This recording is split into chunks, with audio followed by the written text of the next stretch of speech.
Assalamualaikum warahmatullahi wabarakatuh. Kami dari kelompok 7 kelas 5C, saya Ayu Nafita dan rekan saya Aulia Diniati Lucy akan mempresentasikan tentang teknologi rekayasa antibodi monoklonal. Pokok bahasan itu ada antibodi monoklonal, mencakup pengertian dan sejarah, pembuatannya dan kegunaannya. Selanjutnya ada ELISA, mencakup pengertian, komponen-komponen, prinsip dasar, dan jenis-jenis ELISA. Antibodi merupakan bagian dari sistem imunitas yang berfungsi sebagai pertahanan terhadap antigen yang menjadi penyebab timbulnya penyakit. Antibodi pada tubuh pada umumnya itu bersifat poliklonal, yaitu mempunyai banyak sisi aktif yang dapat mengikat berbagai jenis antigen. Antibodi monoklonal merupakan antibodi yang dapat mengenali dan mengikat antigen yang spesifik atau hanya mengikat satu epitop saja. Maksud dari epitop di sini itu adalah daerah spesifik pada antigen yang dapat dikenali oleh antibodi. Selanjutnya ada sejarah antibodi monoklonal, yaitu pada tahun 1968, Metnikov dan Ehrlich mengemukakan teori imunologi yang membawa perubahan besar pada pemanfaatan antibodi, di mana antibodi dahulu itu dibuat dengan cara konvensional yang menghasilkan antibodi poliklonal yang sifatnya itu tidak spesifik. Selanjutnya, pada tahun 1975, ketiga peneliti menemukan cara baru dalam pembuatan antibodi dengan cara mengimunisasi hewan, melakukan penggabungan antara sel limfosit dengan sel mieloma yang akan menghasilkan sel hibrid yang dapat dibiarkan secara terus-menerus dan membuat antibodi yang homogen dan lebih spesifik yang disebut antibodi monoklonal. Selanjutnya, pada tahun 1985, ketiga peneliti tersebut mendapatkan hadiah Nobel. Kemudian, pembuatan antibodi monoklonal. Pembuatan antibodi monoklonal ini dilakukan dengan menggunakan teknik hibridoma, yaitu teknik penggabungan antara dua sel, antara sel limfosit B dan sel mieloma, yang nantinya akan menghasilkan sel hibrid. Yang pertama itu ada imunisasi mencit. Jadi, imunisasi mencit itu dilakukan dengan cara menginjeksikan antigen ke dalam tubuh mencit. Kemudian dibuatkan suspensi sel limpa untuk memisahkan sel B yang mengandung antibodi. Selanjutnya, fusi sel limfa dan sel mieloma. Jadi, fusi sel ini akan menghasilkan sel hibrid. Fusi sel ini dilakukan dengan sentrifugasi dalam polietilen glikol dan dimetil sulfoksida, di mana dua senyawa ini itu berfungsi untuk meningkatkan efisiensi dari fusi sel. Selanjutnya itu adalah eliminasi sel induk yang tidak berfusi. Nah, frekuensi terjadinya hibrid sel limfa dan sel mieloma biasanya rendah. Karena itu penting untuk mematikan sel yang tidak berfusi yang jumlahnya itu banyak, agar si sel hibrid ini punya kesempatan untuk tumbuh. Jadi sel-sel ini nanti dibiarkan pada media selektif HAT atau hiposantin aminopterin timidin. Kemudian, untuk isolasi dan pemilihan klon hibridoma, sel hibrid ini dikembangbiakkan sehingga setiap sel hibrid akan membentuk koloni yang disebut hibridoma. Selanjutnya, tiap koloni dibiarkan secara terpisah. Kemudian, pemilihan klon hibridoma itu dilakukan 2 kali. Yang pertama, untuk memperoleh hibridoma yang menghasilkan antibodi. Yang kedua, memilih sel hibridoma yang menghasilkan antibodi monoklonal yang potensial.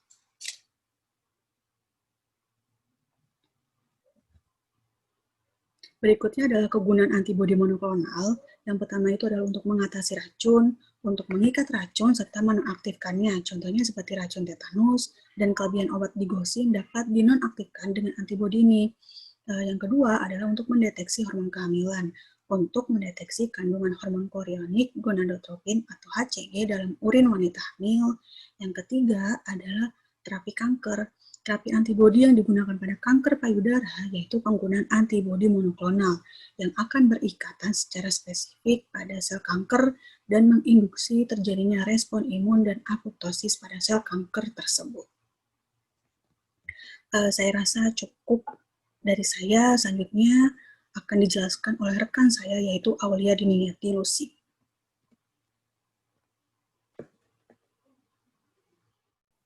Ya, selanjutnya saya di sini akan menjelaskan tentang apa itu ELISA, mencakup pengertian dari ELISA itu sendiri, komponen-komponen apa saja, dan parameter apa saja yang harus diperhatikan pada teknik ELISA, kemudian jenis-jenis ELISA, dan yang terakhir adalah prinsip dasar serta tahapan umum yang dilakukan pada teknik ELISA.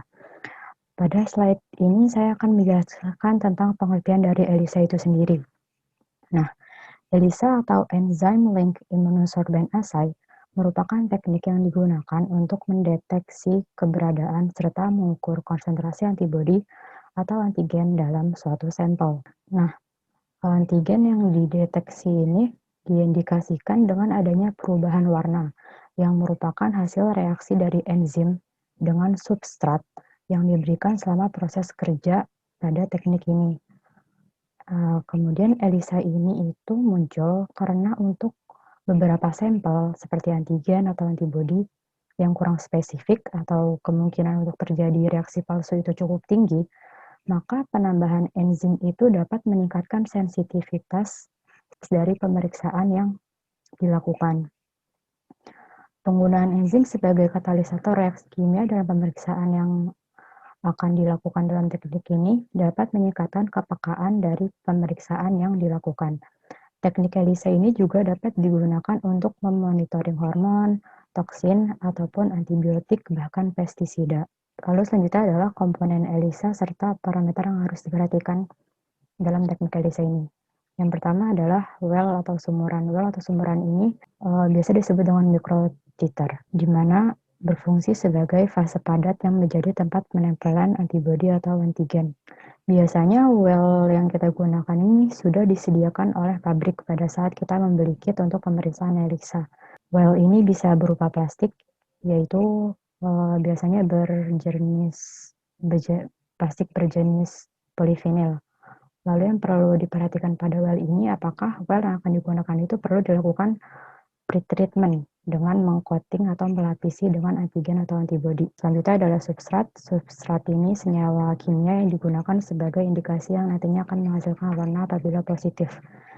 Jadi kalau misalnya suatu pemeriksaan itu positif terkandung adanya antigen atau antibodi, maka sampel tersebut positif mengandung antibodi atau antigen. Selanjutnya adalah antibodi atau antigen itu sendiri yang merupakan sampel uji yang akan digunakan. Antibodi atau antigen ini juga tadi berfungsi untuk meng-coating well tadi kan. Nah, coating antigen atau antibodi ini tergantung dari apa yang kita ingin deteksi. Jika kita ingin mendeteksi antigen dalam suatu sampel, maka yang kita coating adalah antibodi. Begitupun sebaliknya. Jika kita ingin mendeteksi antibodi, maka yang di-coating adalah antigen. Dalam coating, yang perlu diperhatikan adalah pH dari buffer yang akan kita gunakan, kemudian kekuatan ikatan dari antigen atau antibodi yang akan kita coating, serta waktu dan temperatur yang kita gunakan. Selanjutnya adalah blocking reagent. Blocking reagent yang biasa digunakan adalah BSA. Kegunaannya adalah untuk memblokir semua situs yang tidak terikat untuk mencegah hasil positif palsu. Selanjutnya adalah immunoprobe. Immunoprobe ini dibuat dengan mengkonjugasikan AB suatu enzim menjadi konjugat AB enzim. Enzim yang sering digunakan di sini adalah alkalin fosfatase. Immunoprobe ini juga bisa disebut dengan antibodi konjugat, antibodi monoklonal, atau secondary antibody. Nah, yang perlu diperhatikan di sini adalah konsentrasi, waktu dan temperatur yang kita gunakan dalam reaksi. Lalu yang terakhir adalah washing buffer. Washing buffer yang sering digunakan di sini adalah PBS. Kegunaannya adalah untuk membuang sisa-sisa antigen atau antibodi yang tidak berikatan atau bereaksi. Selanjutnya adalah jenis-jenis ELISA. Yang pertama ada ELISA direct. ELISA direct itu merupakan ELISA yang sering digunakan untuk mendeteksi serta mengukur konsentrasi antigen pada sampel. ELISA direct menggunakan suatu antibodi spesifik, yaitu antibodi monoklonal untuk mendeteksi keberadaan antigen yang diinginkan pada sampel yang diuji. Jadi ELISA direct ini digunakan untuk mendeteksi adanya antigen. Lalu yang kedua adalah ELISA indirect, di mana teknik ini digunakan untuk mendeteksi serta mengukur konsentrasi antibodi. Jadi berbeda dengan ELISA direct, kalau ELISA indirect ini digunakan untuk mendeteksi adanya antibodi. Jenis ini menggunakan suatu antigen spesifik juga, serta antibodi sekunder spesifik tertaut enzim sinyal untuk mendeteksi keberadaan antibodi yang diinginkan pada sampel yang diuji. Kemudian ada ELISA sandwich. Jenis ELISA ini menggunakan antibodi primer spesifik untuk menangkap antigen yang diinginkan dan antibodi sekunder tertaut enzim sinyal untuk mendeteksi keberadaan antigen yang diinginkan. Lalu yang selanjutnya adalah ELISA kompetitif. ELISA kompetitif ini memiliki prinsip dasar dengan menambahkan suatu kompetitor ke dalam lubang mikrotiter. Teknik ini dapat diaplikasikan untuk mendeteksi keberadaan antigen atau antibodi. Sebenarnya jenis-jenis ELISA ini ada banyak, cuman umumnya yang harus diketahui ini ada 4 ini, yaitu ELISA indirect, ELISA direct, sandwich, dan kompetitif. Lalu selanjutnya adalah prinsip dasar. Prinsip dasar teknik ELISA ini adalah antibodi dan antigen dianalisis interaksinya yang dimana nantinya akan teradsorpsi pada permukaan fase padat yaitu well dengan menggunakan konjugat antibodi atau antigen yang dilabel enzim. Lalu enzim ini kemudian akan bereaksi dengan substrat dan akhirnya akan menghasilkan warna.